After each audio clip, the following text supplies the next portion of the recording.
So before we move on to look at lipids, take a quick review of what the monomer, the polymer, and the bond type were for proteins. In addition, make sure you understand the 4 levels of protein structure. If you haven't done so yet, take this time to diagram an amino acid as well as the 4 levels of protein structure. And now we'll move on to look at lipids. Lipids are our only macromolecule that is a non-polymer macromolecule. So the other 3 classes had monomers and polymers that were linked together. Now, lipids do have various components that are linked together. However, they're not repeating subunits of the same form. Lipids are loosely defined as a group of macromolecules with one main chemical characteristic. That is, they are insoluble in water. They have a really high proportion of carbon-hydrogen bonds, non-polar carbon-hydrogen bonds, because carbon and hydrogen share electrons evenly. And thus, the molecule is hydrophobic. That is, it does not like water. Fats, oils, waxes, and even some vitamins are considered to be lipids. We'll first look at fats, specifically the triglycerides. Triglycerides are composed of 1 glycerol and 3 fatty acids. You can see these here. This portion of the molecule is the glycerol.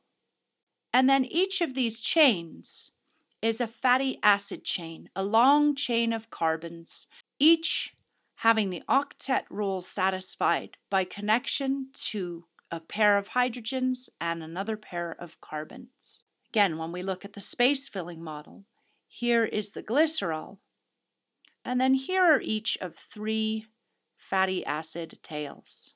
The fatty acids need not be identical to each other, and their chain length could vary substantially. When a fatty acid is saturated, it has no double bonds between the carbon atoms. So in the structures on the left, you can see that each and every one of these carbons has the maximum number of bonds that it could. When we look over here, we see that the carbons are unsaturated. And instead of having a hydrogen here and a hydrogen here, we've replaced that with a double bond. So this carbon is still happy. It has 4 shared pairs of electrons, 1 double bond and 2 single bonds. This carbon is also happy because it has 2 single bonds and 1 double bond. So it's sharing 4 pairs of electrons. However, the carbon is not saturated. That is, the carbon does not have as many hydrogens as it possibly could. Over here, we're seeing the saturated carbons. They each contain the maximum number of hydrogens possible and no double bonds. The implications of this are that the fatty acid tails can either be straight, as you see in this model, or in an unsaturated fat, they can be kinky. So the saturated fats with no double bonds are things like butter and animal fat. They have a higher melting point. Usually they're all of animal origin, although some are not necessarily. Because they have a higher melting point, they are solids at room temperature. Unsaturated fats have 1 or more of these double bonds. They're usually of plant origin, and they have a lower melting point. Thus, at room temperature, an unsaturated fat will have kinky tails and be liquid at room temperature. So that's how you can tell an unsaturated fat from a saturated fat. Now this brings up an interesting point because you've probably all heard of trans fats. Trans fats are fats that are saturated industrially. You've probably heard of hydrogenated soybean oil or hydrogenated vegetable oil. When you compare these 2 images on the left and on the right, what might you guess they do when they hydrogenate an oil? Well, yeah, you're right. They'll stuff hydrogens in here. But they're put in mechanically using ingredients that are in much lower quantity than the FDA requires them to list as ingredients. In fact, it's supposed that it's some of these oxide radicals that are used to insert hydrogens in there. But either way, it causes the formation of these trans fatty acids. That is in opposition to cis fatty acids. In the cis configuration, the carbon chain is on the same side as before the double bond as it was after the double bond. You can see that arrangement here. However, in trans fats, we'll see the formation of double bonds with a trans configuration where the carbon chain is on the opposite side before and after the double bonds.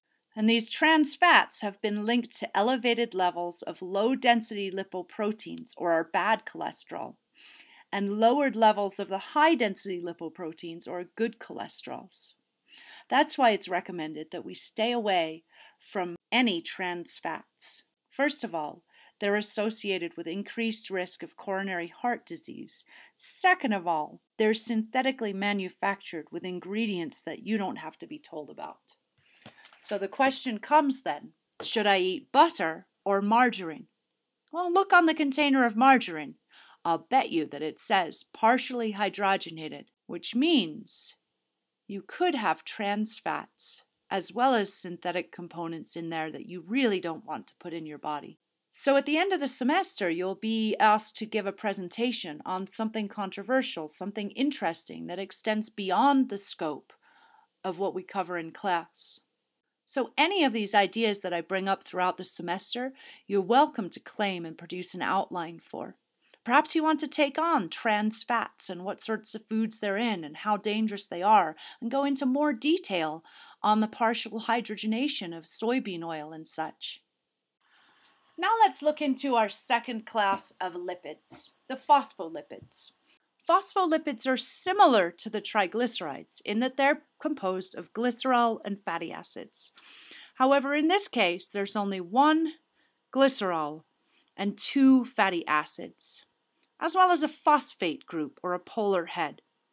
You can see a simple representation of a phospholipid shown here. We've got the glycerol portion, and then we have two fatty acid tails. More complex version you can see here, a little bit more detail on how those fatty acid tails are constructed. The other important component of a phospholipid is this phosphate head. We won't worry too much about the choline portion, but the phosphate head is very polar.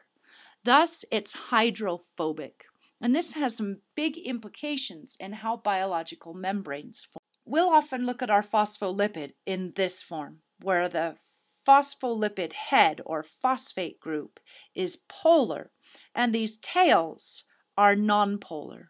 So they may aggregate like little droplets where the tails are protected from the aqueous environment outside by a boundary of heads, such as in the formation of micelles that you see here. These are lipid molecules that orient the polar or hydrophobic tails on the inside away from the water, whereas the lipid head, the hydrophilic portion, the phosphate portion, is located towards the outside and is happy to connect with water. Phospholipids may also form a bilayer, which is more complicated structure where two layers form instead of just a sphere. Instead of just a sphere, we see the two layers where the hydrophilic heads point outwards and are in connection with water, and the hydrophobic tails are oriented inwards and thus are protected from the aqueous environment about them. There are a number of other different kinds of lipids. One that I find to be of particular interest is the steroid cholesterol.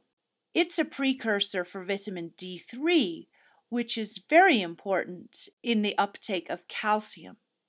If we don't have enough cholesterol in our diet, or we don't manufacture enough cholesterol, then we may risk missing vitamin D3 as well as all of the other steroid hormones like estrogen and testosterone and cortisol. So the steroid cholesterol is a very important lipid. Terpenes are another class of lipid, although we won't really address them too much in this semester, so let's leave them alone for now. Let's take a quick card quiz to finish up this chapter. What is the function of chaperonin proteins? Red, they're involved in the denaturation of polypeptides. Blue, they assemble amino acids. Green, they regulate gene expression. Or yellow, they're involved in the folding of proteins. Which lipid forms membranes? Triglycerides, steroids, phospholipids, or terpenes? Write down the color that represents the correct answer. Which of the following is not a function of proteins? They catalyze chemical reactions. Green. Blue, they transport material. Red, they're structural components of tissues. Or yellow, all of the above are protein functions. Which of the following is the amino group? Write down the color of the correct answer. Lincosamides are a class of antibiotics that inhibit peptide bond formation. What type of biological molecule would be affected by inhibition of peptide bond formation? Red, lipids. Yellow, proteins. Green, nucleic acids. And blue, carbohydrates. What happens when a lipid is hydrogenated? Hydrogen's added to the fatty acid chains. The melting point is raised. The lipid is converted into a saturated fat. The fatty acid chain is straightened. Or all of the above. Write the color of the answer you think is correct. Here are the answers. Yellow, red, yellow, red, yellow, green. If you have all of those correct, you're probably good to move on. However, if you're missing any of those, please go back and review the material and post any questions you might have in the appropriate discussion area in Blackboard. Perhaps I can help you out. Now that we've finished the chapter, you'll want to go into Connect and do the Learn Smart module. Produce your diagram, and then go ahead and take the chapter quiz.